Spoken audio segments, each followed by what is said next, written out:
Alright, welcome back again for part 3. Now it's time to put the finishing touches on the song. In the first video, we created a verse and a chorus, and then in the second video, we added a pre-chorus and we adjusted the drums with some sidechain and gated reverb. Now we're going to mix, we're going to add some EQ and some compression and just do some of the mastering here. So the first thing I'm going to do is just listen to it and adjust the levels. I'm going to try to make it so that the stereo out reads about a -6. A little higher, a little lower is fine.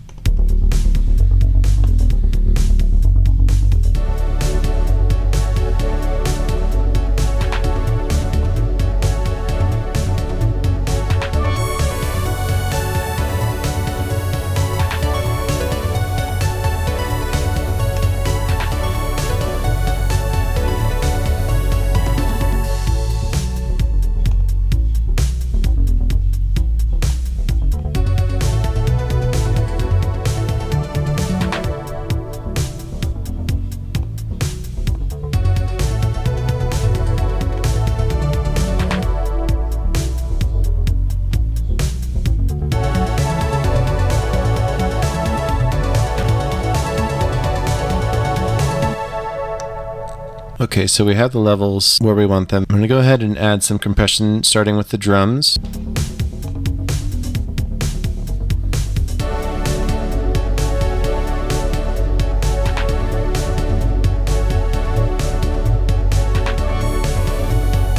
I'm going to add some EQ as well.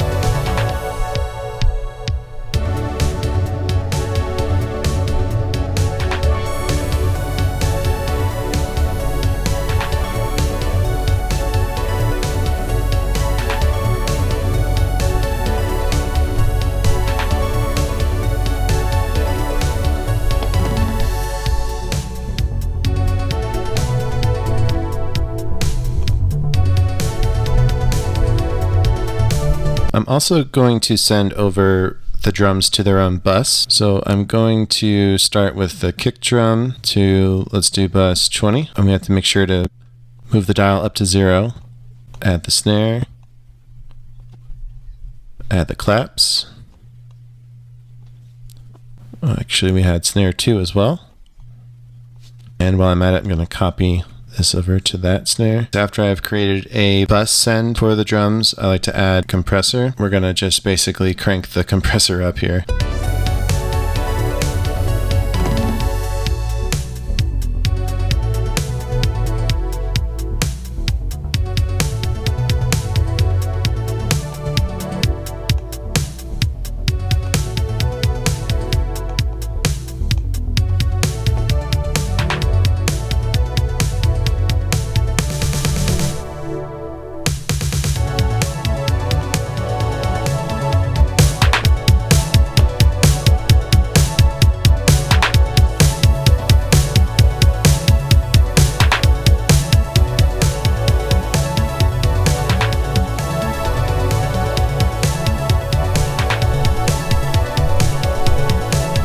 And so what we're doing is basically adding a very compressed version of the drums over onto that bus send, and we're kind of blending that bus send with the actual drums.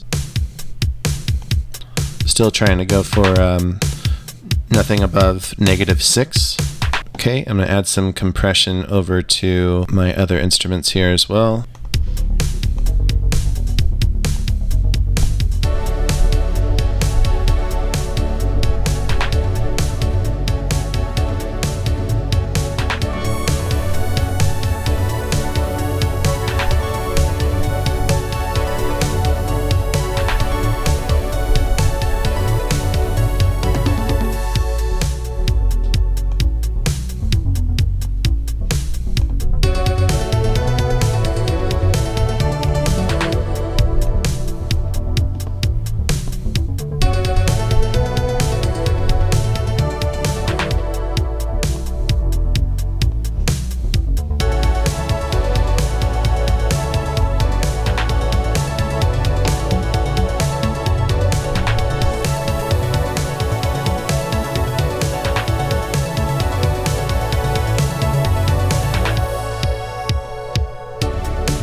I do like to have the ratio at about a 4.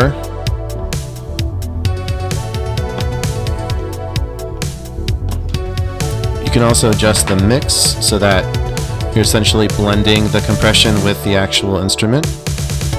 What you can do now is panning a bit left and right. As a rule of thumb, you always keep the drums right in the middle as well as the bass. If you have 2 pads or 2 piano parts, you can tweak that if you'd like. So let's hear how that sounds.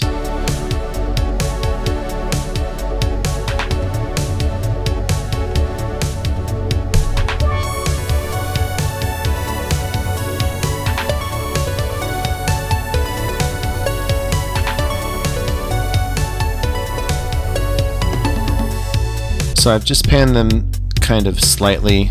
It goes up to 64, and I have it at about, 24? Another thing we might do is try adding some reverb. I like to do that in bus sends as well. Let's try sending the pad to a bus. Bus 21, reverb, space designer, large spaces, old concert hall. You can add as many instruments to that one bus as you want as well. So basically I have all of the reverb going through this bus send for all of the main instruments aside from the bass and drums. And so something I like to do as well is cut out some of the super low frequencies that make things just a bit muddy. We'll just add in an EQ and we'll cut out about 50 to 60 hertz, even from the bass. But I'm going to do that on all of them. Okay, some basic mastering. We'll start with some channel EQ. Trust me when I say it's okay to choose a preset and then you can tweak it from there. But let's go with pop, final mix pop.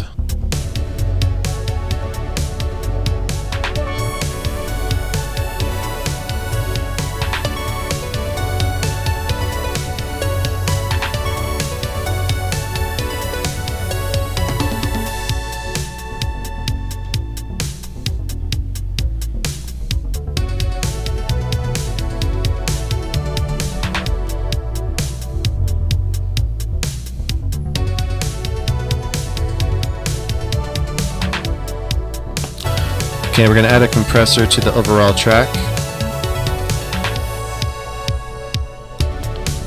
We'll use a multipressor. And what this does is it actually compresses at the different bands here.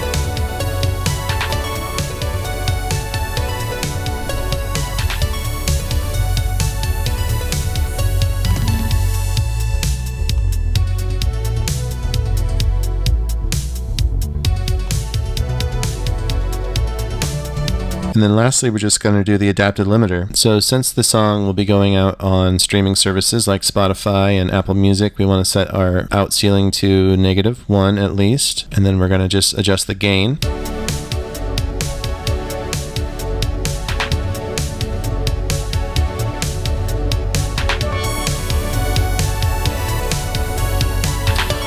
Kind of paying attention to how much the yellow is popping up here.